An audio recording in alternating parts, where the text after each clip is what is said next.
Jai Hind.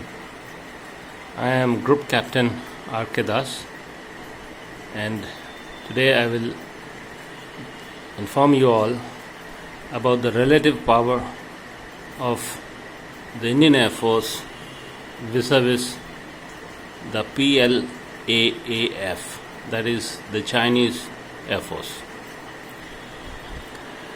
Numerically, Chinese Air Force or the PLAAF is superior to India.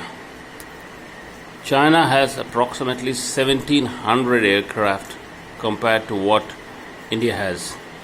India has approximately about 700 to 750 aircraft in all, of various types. So, if it is just the numerical strength, then yes, China has an edge. But that's not where the game ends.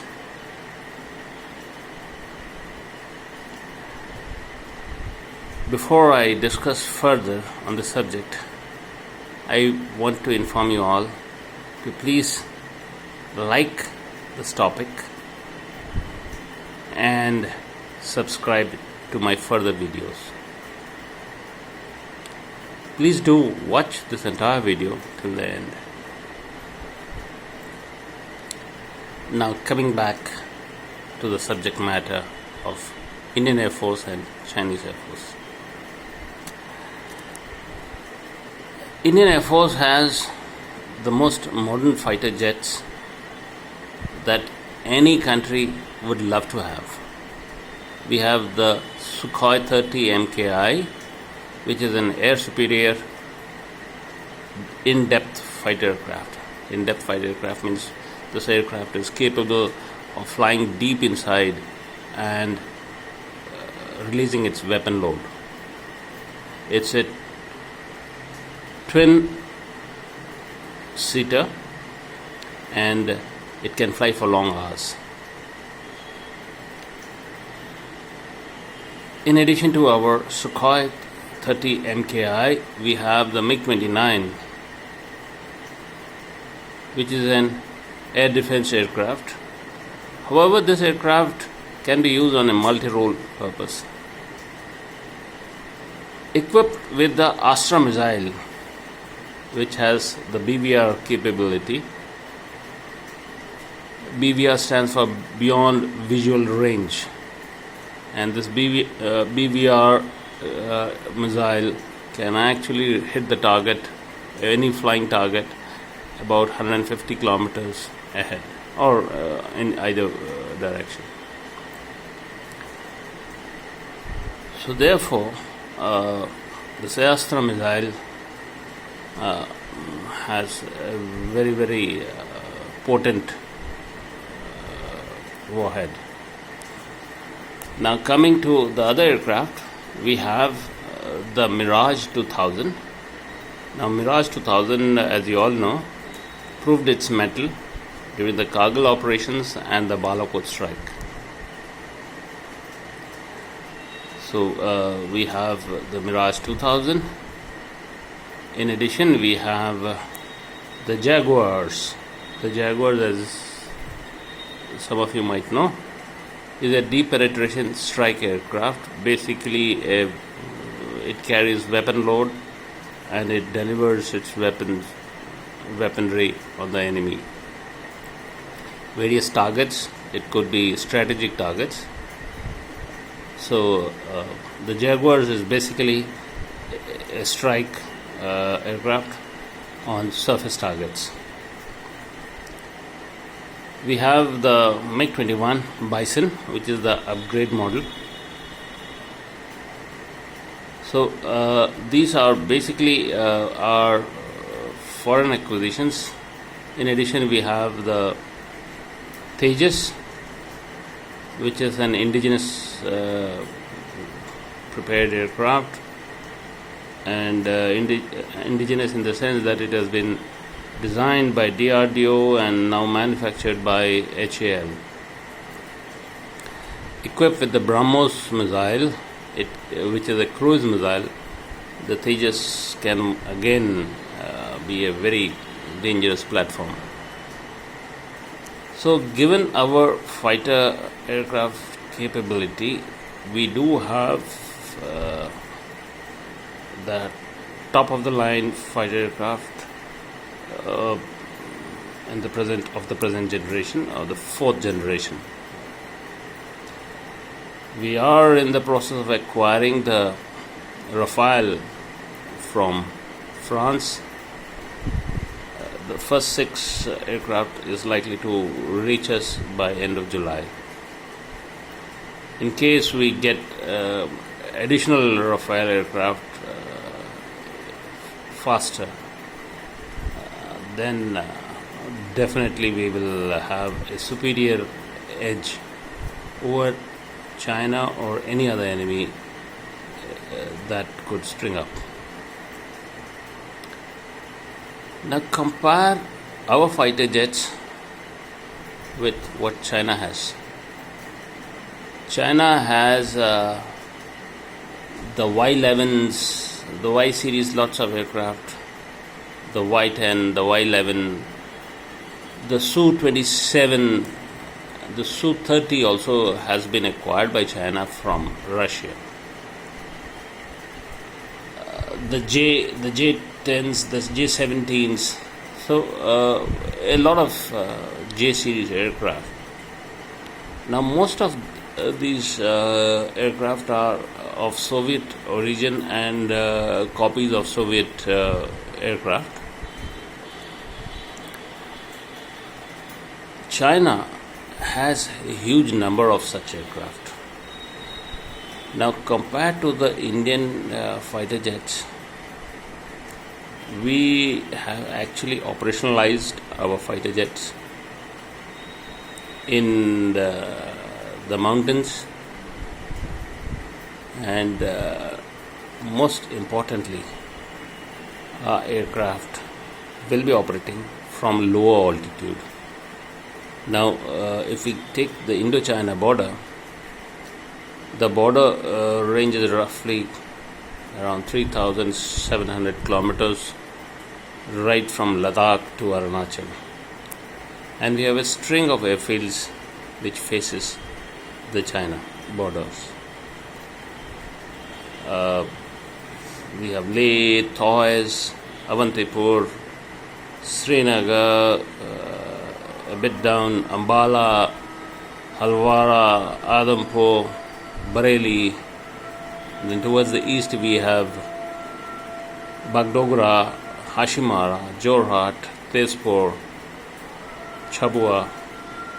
So a number of such airfields which are at low altitude is available with us, and from these airfields we can strike deep inside China and strike on the strategic targets. Now compare India with China. Across the border is the Tibet Plateau. Now the Tibet Plateau has a big disadvantage, and that is the Chinese airfields, which are far and few in number compared to what India has a limitation of be able to spring the fighters which can carry either the weapon load or fuel. This limitation will deeply affect the Chinese combat potential, and that is where I feel the Indian Air Force fighter jets will have a definitive edge. And if there is a war which can or may take place, then I think this edge will play a decisive role. The other problem which China faces is most of its fighter jets are based close to the South China Sea, and the numbers, although they are superior in number to India, the numbers are fewer when it is facing the Indian borders. So once again, the Indian Air Force as far as the use of fighter jets, we are once again at an advantage. The Indian Air Force has a number of transport aircraft, strategic as well as tactical. We have the Globemaster, the C-130, the AN-32s, IL-76, the air-to-air refueler IL-78. We have the Dorniers for communication flights. So a multi-purpose transport fleet capability is there with India, and this is going to be of immense help to India. Either when we operate in Leh Ladakh or be it in the eastern sector. Comparatively, China falls short as far as the transport fleet capability is concerned. They have the older version of transport, something known as the Y8s and Y9s, which are of AN-12 vintage. Although they have the ILs, but ILs have by itself will have a problem as far as operating in the Tibet Plateau, because most of the airfields which are there in the Tibet Plateau are advanced landing grounds, so there is a problem as far as the runway length, and therefore for the ILs to operate will be a problem as far as China is concerned. As far as the helicopter fleet is concerned, we have the Apache AH-64, which is a helicopter gunship, which is an armed hepter, and similarly we have the Mi-25-35. These two are excellent attack helicopters, be it in the mountains or in the plains. For our transport purpose and for reaching out for ground support, we have the Chinook, we have the Mi-17 and the Cheetahs. As far as the helicopter fleet is concerned, once again we have I think a slight edge over China in the mountainous region. So all in all, as far as the use of Indian Air Force is concerned, I think as and when if there is any conflict, it will be the capability of the Indian Air Force, its skilled pilots, its modern weaponry, that will be very decisive. We have, as far as air defense is concerned, the Akash missiles, we have the Spider missiles. Akash is available for both as far as the Air Force is concerned and with the Army. We have the Spider and we have the shoulder fired Iglas. If we are able to get the S-400 missile from Russia, and if it comes in double quick time, then I can say that game, set and match.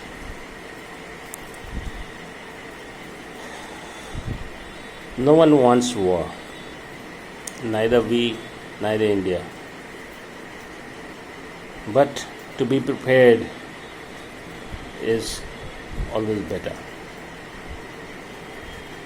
An assessment of the Chinese Air Force and the Indian Air Force, its combat potential always is better. A better prepared force can do better justice during a war. In this presentation, I have tried to give an analysis of what the Indian Air Force has vis-a-vis the PLAAF or the Chinese Air Force. In my future presentations, I will try and give you a parity of what the Indian Army and the Indian Navy has as far as the combat potential is concerned. Once again, I must inform that war is not what we seek or desire, but if it is thrust on us, I am sure the Indian Air Force will be the game changer. Thank you.